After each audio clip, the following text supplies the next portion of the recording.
34 tipos de orquídeas estão na lista mais recente do IBAMA como as espécies de flora ameaçadas de extinção. Entre elas a chamada Cattleya labiata, considerada por muitos a mais bela do Brasil.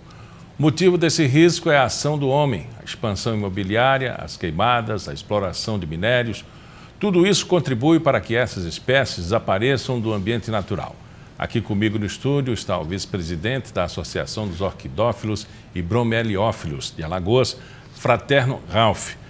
A gente fez um breve histórico dessa situação, mas tem como conter o avanço, né, da paisagem urbana? O que fazer nessa situação?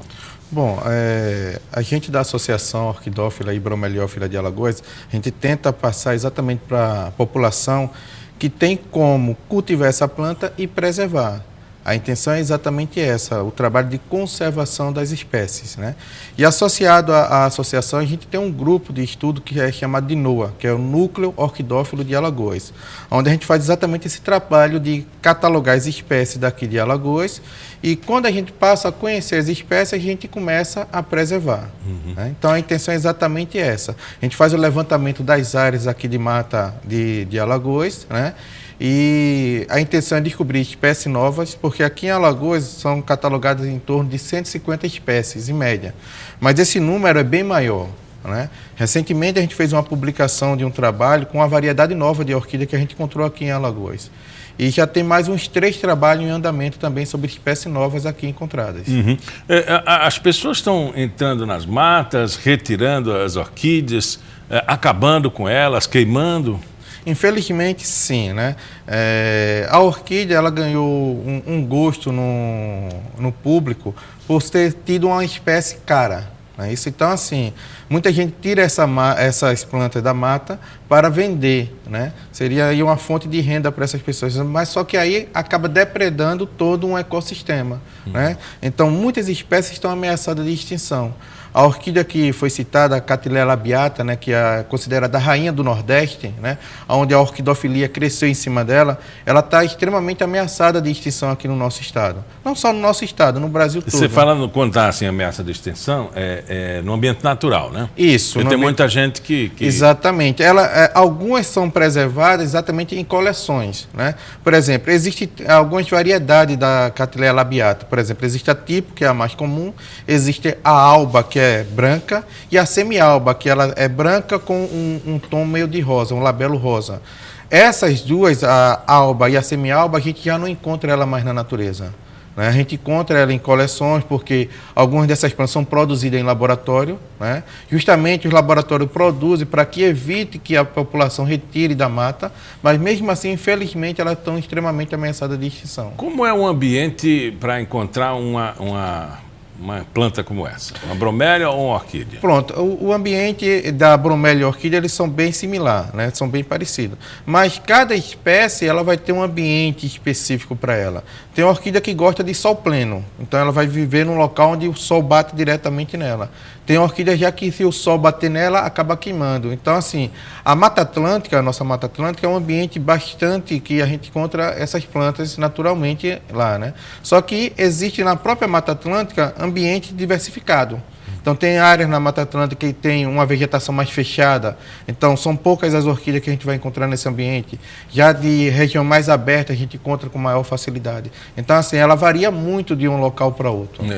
O problema é você retirar essa espécie da mata e você não sabe a condição, por exemplo, de exposição ao sol. Ele leva para casa, bota numa estufa, pronto, ali está... determinando o fim dessa planta. Exatamente. Em torno de 95% das orquídeas que são retiradas de matas e são levadas para dentro de uma casa para ser cultivadas, elas acabam morrendo, porque você não tem um ambiente adequado para ela. Então, ela vai ter que se adaptar a uma nova condição e, infelizmente, nesse tempo, ela acaba morrendo. Então, por isso que não é ideal, não é interessante você tirar uma orquídea de um local onde ela está bem e colocar ela para sua casa, onde você vai ter toda uma questão de adaptação e ela acaba morrendo nesse tempo. Como é a reprodução natural dessa planta? São por meio de semente, né? As sementes de orquídea são as menores sementes de plantas que existem, né? Durante a sua evolução, ela perdeu toda a sua parte nutritiva para poder ser levada pelo vento. Então, por exemplo, uma semente de orquídea de lá, vamos dizer, daqui do Nordeste, ela pode chegar lá na Amazonas tranquilo pelo vento, né? Porque ela é muito leve. E aí o seguinte, uma semente dessa ela tem que ter uma associação com um fungo para poder germinar. Então, assim, no fruto de orquídea vai ter milhões de sementes, mas desses milhões de sementes, vamos dizer que 100 acaba germinando. E dessas 100, vamos dizer aí, 20 chega à fase adulta, que leva em torno de 5 a 6 anos para ela chegar na fase adulta. E é na flor que tem essa semente? A flor ela vai ser fecundada e vai formar um fruto, né? Esse fruto, quando amadurecido, aí vai liberar aí milhões de sementes. E pode fazer o caminho de volta inverso? Você tem a planta na estufa, você adquiriu ou ganhou de um colecionador. Você tem como fazê-la voltar à mata? Sim, tem sim. Lembrando, isso seria feito um trabalho com as espécies da região, né? Porque a gente não pode introduzir uma nova espécie num ambiente onde aquela pode até causar um desequilíbrio ecológico, né? Então a gente tem que fazer um trabalho de povoação, né, com as orquídeas locais daquela região, a orquídea nativa. Então dá para ser feito isso, né? A gente propagar, a gente está até vendo nesse projeto essa possibilidade, que a gente está em associação com o IMA e com o IBAMA, né, justamente pensando nisso aí, pegar uma área de preservação permanente e reintroduzir essas plantas novamente nesse local. E aí a natureza vai cuidar naturalmente? Exatamente. Ela gosta de muita água, pouca água? A orquídea ela gosta de muita água, ela não gosta de estar molhada o tempo todo, né? Então, assim, primeira coisa é lembrar, a orquídea é uma planta, então ela precisa de quê? Água, iluminação e nutriente, como qualquer outra planta, né? Só que, por ser uma planta que tem um valor mais alto, muita gente pensa que tem que ter um cuidado maior em relação a ela, mas na verdade não. Se você der água ideal para ela, na quantidade ideal, iluminação adequada e nutriente, você vai ter uma planta sadia e bonita para o resto da sua vida. Mas a gente vê bromélia, orquídea em encosta, em pedra. De onde ela tira aquilo? Como é que ela se desenvolveu ali? A maior parte das orquídeas e bromélias, ela consegue a nutrição dela do ar, né? No ar tem os nutrientes necessários, nitrogênio, fósforo, potássio, que ela consegue captar exatamente e aí se nutrir, né? As bromélias, ela tem um reservatório, né? Que ela consegue ali acumular água. É natural, né? Exatamente. Até o formato dela. Então ela consegue acumular água ali.